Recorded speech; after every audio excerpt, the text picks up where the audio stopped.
সুপ্রিয় ভাই বোনেরা, আসসালামু আলাইকুম। সবার জন্য রইল শুভকামনা।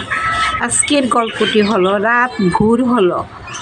রাজপুত্র সৈন্য সামন্ত নিয়ে ও বন্দুকের সঙ্গে নিয়ে হাতির পিঠে চড়ে অহিচট্র নগরের দিকে যাত্রা করলেন। কিছুদূর গিয়ে তিনি দেখলেন পথের মাঝে একটি সুন্দর সোনার হার পড়ে আছে। হার দেখে রাজপুত্র যেই তুলতে যাবেন তখনই বণিকপুত্র বললেন, বন্ধু এই হার ধরো না, এটা মায়াবীর মায়া।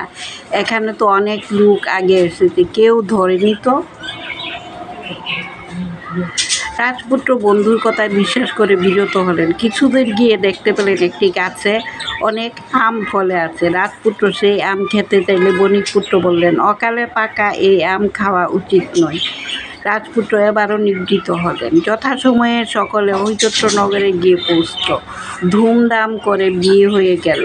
বিয়ের পর বর কনে ঢুকতে গেল একটি ঘরে। বণিকপুত্র বাধা দিয়ে বললেন, বন্ধু এই ঘরে যেও না।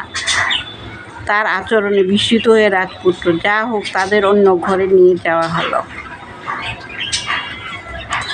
পরের দিন সকালে পুষ্পরাবতী নগরে এসে পৌঁছল। রাজবাড়িতে উঠল আনন্দ কোলাহল।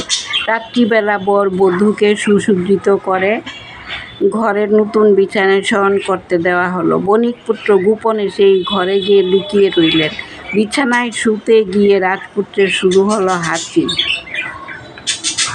তিনি যখনই হাসতে থাকেন তখনই বণিকপুত্র মৃদু সুরে জীব জীব উচ্চারণ করেন। এভাবে রাজপুত্র বিপদ থেকে মুক্ত হলেন।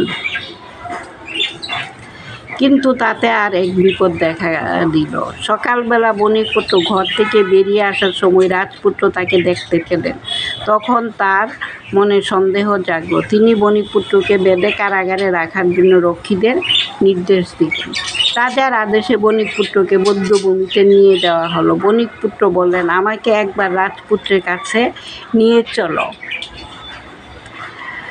তার সঙ্গে আমার কথা আছে। কথা শেষ হলে আমাকে হত্যা করবে। রাজপুত্র কিন্তু প্রথমে বণিকপুত্রের সঙ্গে দেখা করতে রাজি হলেন না।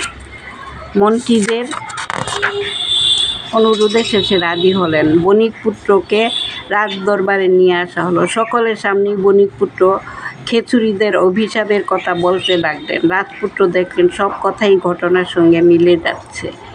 বণিকপুত্র বললেন, নিজের মৃত্যুর ভয়েই তিনি অভিশাপের কথা কাউকে বলেননি। এবার মৃত্যু হলো, তার কোনো দুঃখ নেই। আশ্চর্য! কথা শেষ হওয়ার সঙ্গে সঙ্গে বণিকপুত্রের মৃত্যু হলো। রাজপুত্র বন্ধুর সুখে কাঁদতে লাগলেন।